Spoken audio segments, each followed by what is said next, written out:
Assalamualaikum students. Rabbi shrah li sadri wa yassir li amri wahlul 'uqdatam min lisani yafqahu qawli. My name is Fahd Islam and your chemistry teacher. Students, आज हम study करने वाले हैं वो basic definition को जानेंगे chemistry की।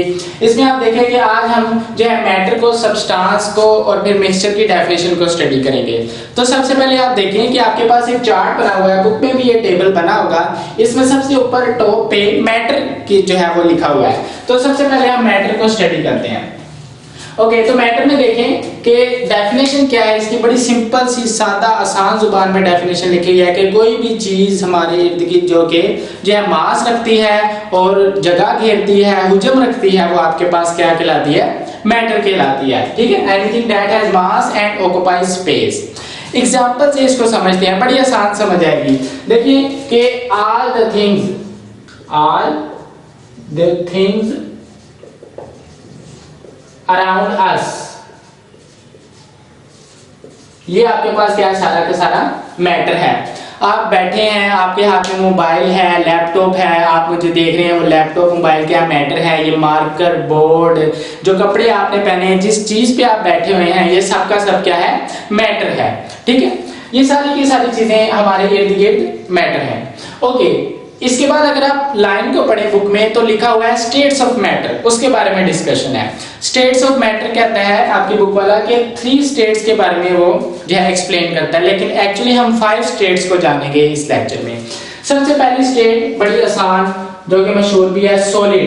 ठीक है, सॉलिड, लिक्विड एंड गैस। ठीक है, आप देखें कि ये मार्कर, बोर्ड, मोबाइल, ये सब क्या है? सॉलिड के जुमरे में आती हैं। ठीक है, ठोस। माया क्या है? जूस है, ऑयल है, वाटर है, ठीक है, ड्रिंक्स है, ये सारी की सारी क्या है? माया है। इसके अलावा गैस में आप देखें कि हमारे पास जो नंबर ऑफ पार्टिकल्स हैं एयर में, डिफरेंट गैसेस प्रेजेंट हैं, हीलियम, हाइड्रोजन, नाइट्रोजन, ये के सारे गैस के एग्जांपल्स हैं। अगर हम एक एग्जांपल दें ना तो हमें तीनों जो फेस है, तीनों स्टेट्स हैं मैटर की, वो क्लियर हो जाएगी। जस्ट फॉर एग्जाम्पल हम कहते हैं कि हमारे पास वाटर है लेकिन वो सॉलिड फॉर्म में है, यानी कि आइस है, बर्फ है। तो क्या करते हैं हम यहाँ पे लेते हैं एक आइस, ठीक है, और हम जानते हैं ये एक क्यूब नुमा जो है वो आइस जो है हमारे पास प्रेजेंट है। अगर हम इसको हीट करें तो क्या होगा? टेम्परेचर प्रोवाइड करने से ये जो फेस है मैटर की, सॉलिड, ये चेंज हो जाएगी किसमें? लिक्विड स्टेट में। ठीक है, और ये जो आपके पास सॉलिड आइस है ये किसमें चली गई? पानी में। ओके, अगर हम इसे मजीद जो है वो टेम्परेचर प्रोवाइड करें, मजीद इसे हीट दें तो क्या होगा? ये जो वाटर है ये ऐसा ऐसा वेपराइज होना शुरू हो जाएगा। ठीक है, और वेपराइज और वेपर्स की सूरत में ये जो है आबी बुखारात बन के जो है ये वो इवॉल्व हो जाएगा, स्केप हो जाएगा किससे? ये फ्लास्क से। तो हमने देखा कि हमारे पास सॉलिड, लिक्विड और गैस यानी कि 3 स्टेट्स ऑफ मैटर किस तरह इंटर कन्वर्ट हुई आपस में, कैसे? टेम्परेचर प्रोवाइड करने से। ओके, इसके अलावा एक और स्टेट हम स्टडी करते हैं, वो है प्लाज्मा। ठीक है, प्लाज्मा। ओके, प्लाज्मा क्या है? ये बनता कैसे है? ठीक है, और इसकी अगर हम स्टडी करें तो इसमें क्या प्रेजेंट होता है, कौन से नंबर ऑफ पार्टिकल्स इसमें इन्वॉल्व होते हैं। तो आप देखें कि ये जो हमारे पास गैस फेस है ना, हमने लास्ट टाइम एटम को जाना था, उसकी जो है वो एटम्स के बारे में, उसकी जो है वो स्ट्रक्चर को जाना था। तो हमने देखा था कि उसके शेल में क्या होते हैं? इलेक्ट्रॉन्स होते हैं। तो क्या हो, अगर हम हीट प्रोवाइड करें, टेम्परेचर दें, केमिस्ट्री में टेम्परेचर को हम कहते हैं डेल्टा। ठीक है, डेल्टा से भी रिप्रेजेंट करते हैं। तो हमारे पास ये इलेक्ट्रॉन क्या हो जाएगा? स्केप हो जाएगा। तो आपके पास आयन बन जाएगा, यानी कि एक चार्ज स्पीशीज बन जाएगी। हमने देखा था कि प्रोटॉन्स एटम के न्यूक्लियस में प्रेजेंट होते हैं और उन पे पॉजिटिव चार्ज होता है। तो अगर हम इलेक्ट्रॉन निकाल दें तो प्रोटॉन रह जाएगी, यानी कि पॉजिटिव चार्ज आ जाएगा। तो एक स्पीशीज जनरेट हो जाएगी जो कि चार्ज स्पीशीज है और उसको हम कहते हैं आयन। ठीक है, तो आपके पास आयन होंगे, इलेक्ट्रॉन भी होंगे और कुछ ऐसे एटम्स भी मौजूद होंगे जो कि न्यूट्रल होंगे, जिसमें से इलेक्ट्रॉन नहीं निकले होंगे। तो ये सारी की सारी तीनों चीजें मिलकर क्या बनाती हैं? प्लाज्मा, यानी कि मिक्सचर है प्लाज्मा, मॉलिक्यूल्स का, एटम्स का, आयंस का और इलेक्ट्रॉन्स का। ओके, इसके बाद हमारे पास जो है 5th स्टेट ऑफ मैटर भी, आपने इसका नाम सुना होगा। ठीक है, या कभी सर्च करें आप, बोस आइंस्टाइन कंडेंसेट। ठीक है, कंडेंसेट। ये जो स्टेट ऑफ मैटर है इसके बारे में अगर आप जानना चाहते हैं ना तो मुझे कमेंट्स में बताएं, मैं अलग से इसके वीडियो बना दूंगा, ठीक है। यहाँ जो है हम सिर्फ इसका नाम जानेंगे और आगे की तरफ तवज्जो करेंगे। ओके, तो हमारे पास सेकंड जो हमने पढ़ना है वो सब्सटेंस है। आप देखें कि मैटर के बाद आपके पास दो कैटेगरीज आती है, मैटर को हम डिवाइड करते हैं, एक सब्सटेंस है, ठीक है, और एक आपके पास मिक्सचर है। तो इन दो जो है वो चीजों में कैटेगराइज करते हैं मैटर को, किसी बुनियाद पे करते होंगे। तो डेफिनेशन से हम समझ सकते हैं कि किस बुनियाद पे। देखिए सब्सटेंस जो है ना, substance pure form of matter है, प्योर फॉर्म ऑफ मैटर, ये आपके पास क्या कहलाती है, सब्सटेंस कहलाती है।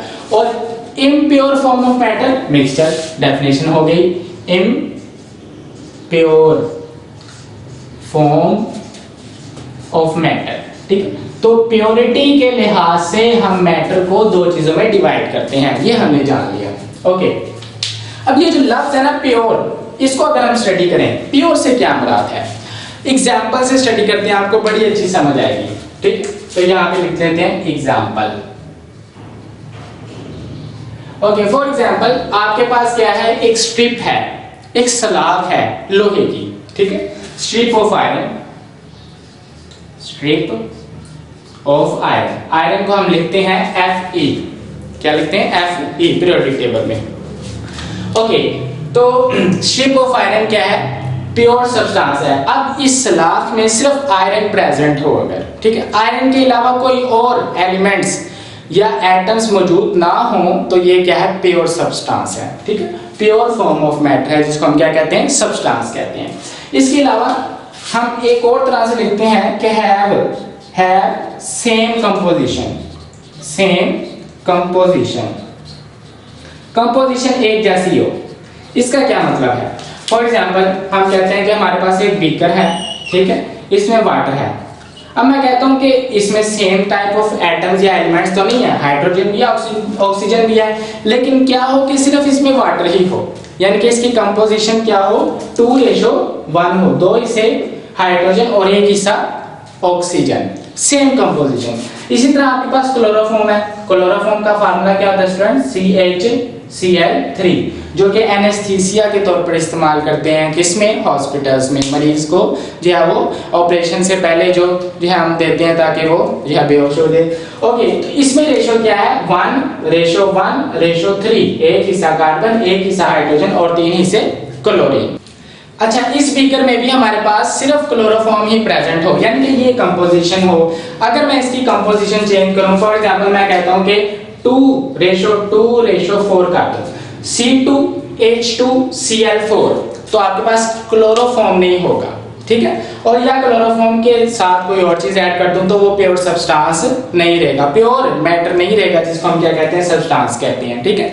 तो यानी कि दो एग्जांपल, सिर्फ एक ही टाइप के एटम्स प्रेजेंट हो या तो कंपोजिशन एक तरह की हो। दोनों एग्जांपल किसकी हैं स्टूडेंट्स, मैटर की वो हिस्से की, वो कैटेगरी की जो कि प्योर है, जिसको हम क्या कहते हैं, सब्सटेंस कहते हैं। अच्छा, इसके बाद अगर हम आयन मिक्सचर की, तो हमने पहले ही बात कर ली कि मैटर को इम्प्योरिटी और प्योरिटी के लिहाज से कैटेगराइज करते हैं, ठीक है, और ये आपके पास इम्प्योर फॉर्म ऑफ मैटर है। इसको मजीद जो है वो दो कैटेगरी में डिफाइन करते हैं, होमोजेनियस एंड हेट्रोजेनियस। तो यहाँ पे लाइन लगा लेते हैं स्टूडेंट्स, यहाँ पे लिख लेते हैं होमो एंड यहाँ पे लिख लेते हैं हेटेरो, ठीक है। होमो मीन सेम, यानी कि एक जैसे, ठीक है, एक जैसे, यकसा, ठीक है, या इसे हम कहते हैं यकसा बराबर, या ये जो है वो एक जैसे ना हो, यकसा तकसीम ना किए गए हों, ठीक है, ये आपके पास हेटेरो है। अच्छा, इसमें एग्जांपल से समझते हैं। एग्जांपल मैं लिखता हूँ यहाँ पे रेन, ठीक है, या मैं लिखता हूँ यहाँ पे एयर। आप देखें कि रेन जो है वो होमोजीनियस है और एयर भी क्या है, कुछ स्पेसिफिक हद तक होमोजीनियस है। इसी के साथ यहाँ पे मैं लिखता हूँ पिज्जा, ठीक है, पिज्जा में आप देखें कि होमोजीनियस कंपोजिशन मौजूद नहीं है, कोई चीज कहाँ पे प्रेजेंट है और कोई चीज कहाँ ज्यादा है, कोई चीज कहीं पे कम है, कौन से एलिमेंट्स कहीं पे, कई एटम्स इनके ज्यादा हैं और कहीं पे इनके किसी के एटम्स कम है। इससे समझे कि एक पैच मैंने बनाया है, इसमें देखें कि हेट्रोजीनियस कंपोजिशन है, यकसा कंपोजिशन मौजूद नहीं है, ब्लू ज्यादा है, रेड क्या है, कम है, ठीक, ये आपके पास हेट्रोजीनियस है। इसके अलावा अगर इसकी मैं एग्जांपल लिखना चाहूं तो मैं ये कहता हूं कि oil in water, oil in water, तो हम जानते हैं कि ये डिसॉल्व ही नहीं होगा, कहीं पे ऑयल होगा, कहीं पे वाटर होगा, हेट्रोजीनियस कंपोजिशन प्रेजेंट होगी, ठीक है। इसके अलावा रेन है, रेन का कुछ हिस्सा लें तो उसमें वाटर होगा और कुछ एलिमेंट्स होंगे जो कि होमोजीनियसली डिवाइड होंगे रेन में, ठीक है। इसी तरह एयर के भी मिक्सचर में different types of gases, hydrogen, helium, oxygen, nitrogen, ये एक स्पेसिफिक एरिया में डिस्ट्रीब्यूट होंगी होमोजीनियसली। इस तरह ये देखें कि स्पेसिफिक अरेंजमेंट के साथ है। इस टॉपिक में, इस वीडियो में हमने क्या पढ़ा, मैटर उसकी दो कैटेगरी और मिक्सचर की दो कैटेगरी आगे से डिफाइन की विद एग्जांपल। अब ये सब्सटेंस की भी दो कैटेगरीज है, एलिमेंट एंड कंपाउंड, ठीक हो गया स्टूडेंट्स, इनको हम नेक्स्ट लेक्चर में स्टडी करेंगे।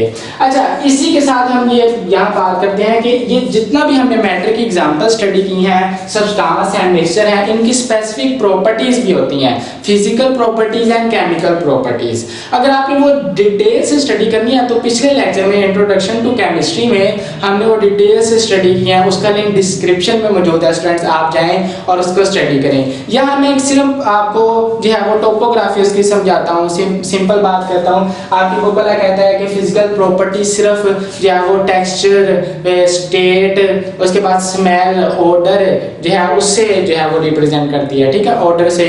इसके अलावा केमिकल प्रॉपर्टीज क्या कहता है कि आपके पास जो है वो केमिकली सब्सटेंस रिएक्ट करें ईच अदर। तो कहता है कि फिजिकल स्टेट कभी चेंज नहीं होगी, just for example chemical state कभी चेंज नहीं होगी। मैं यहाँ पे एग्जांपल दी वाटर की, तो आप देखें कि वाटर जो है वो यहाँ पे किस शेप में मौजूद था, आइस की शेप में। जब हमने इसे लिक्विड स्टेट में जो है वो ट्रांसफर किया लिक्विड स्टेट में तो तब भी वाटर ही था, लेकिन जो है जब हमने इसे गैसीय स्टेट में किया तब भी उसकी कंपोजिशन क्या थी, सेम थी, कंपोजिशन कभी चेंज नहीं होगी, ये बात करता है। इसके अलावा कहता है कि केमिकल प्रॉपर्टीज में आपके पास जो सब्सटेंस है अगर उनको तोड़ें तो जिससे वो एलिमेंट से बने हैं उसी को वो जो है वो जनरेट करेंगे। जस्ट फॉर एग्जांपल NaCl है, टेबल साल्ट, जो हम खाने में नमक के तौर पर इस्तेमाल करते हैं, इसको तोड़ें, इसको ब्रेक करें इसके क्रिस्टल को, तो आपके पास ये किससे मिलकर बनता है, सोडियम से और क्लोरीन से। तो ये दो चीजें उससे जनरेट हो जाएगी। इसी तरह वाटर से हाइड्रोजन और ऑक्सीजन जनरेट हो जाएगी। तो अगर आपने वो डिटेल से स्टडी करनी है स्टूडेंट्स